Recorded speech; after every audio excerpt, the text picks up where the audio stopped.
रवि एक छोटे से गांव का सीधा साधा युवक था। उसकी जिंदगी में कोई खास बदलाव नहीं आया था। एक दिन उसे एक अज्ञात नंबर से एक फोन कॉल आया। फोन पर एक अनजानी आवाज ने कहा, तुम्हारे पास सिर्फ 7 दिन बचे हैं। रवि घबरा गया। उसने इस कॉल को एक मजाक समझा, लेकिन अगले दिन से अजीब घटनाएं होने लगीं। उसकी घड़ी हर समय 3:15 पर अटक जाती। घर में अचानक अजीब सी ठंडी हवा चलने लगती और हर रात उसे सपने में एक पुरानी हवेली दिखाई देती। रवि को समझ नहीं आ रहा था कि क्या हो रहा है। छठे दिन रवि को अपने सपनों में दिखाई देने वाली हवेली की सच्चाई जानने का मन हुआ।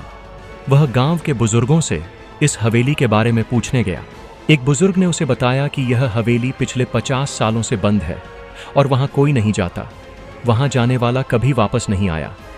रवि को उस हवेली के बारे में जानने की उत्सुकता हुई और अगले दिन वह उस हवेली में चला गया। हवेली में दाखिल होते ही उसे वही ठंडी हवा महसूस हुई जो वह अपने घर में महसूस करता था। उसने हर कमरे की तलाशी ली, लेकिन कुछ नहीं मिला।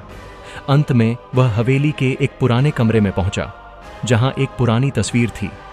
उसने तस्वीर पर लगी धूल को साफ किया और देखा कि वह तस्वीर उसी की थी। तस्वीर के नीचे लिखा था, रवि शर्मा 1950 से 1970। रवि को समझ नहीं आया कि तस्वीर पर उसकी मृत्यु की तारीख क्यों लिखी हुई थी। अचानक एक तेज आवाज हुई और हवेली के दरवाजे खुद ब खुद बंद हो गए। रवि घबराकर दरवाजा खोलने की कोशिश करने लगा, लेकिन वह दरवाजा नहीं खुला। तभी उसे याद आया कि फोन पर जो आवाज थी, उसने 7 दिन की बात की थी। वह 7वां दिन आज ही था। अचानक हवा की एक ठंडी लहर उसके शरीर से टकराई और रवि की आंखें बंद हो गईं। अगली सुबह गांव वालों ने हवेली का दरवाजा खुला पाया। अंदर जाकर उन्होंने देखा कि रवि वहीं जमीन पर पड़ा था। उसकी आंखें बंद थीं और उसकी सांसें नहीं चल रही थीं। एक और उसकी वही तस्वीर पड़ी थी, जिस पर वही संदेश लिखा था, रवि शर्मा 1950 से 1970।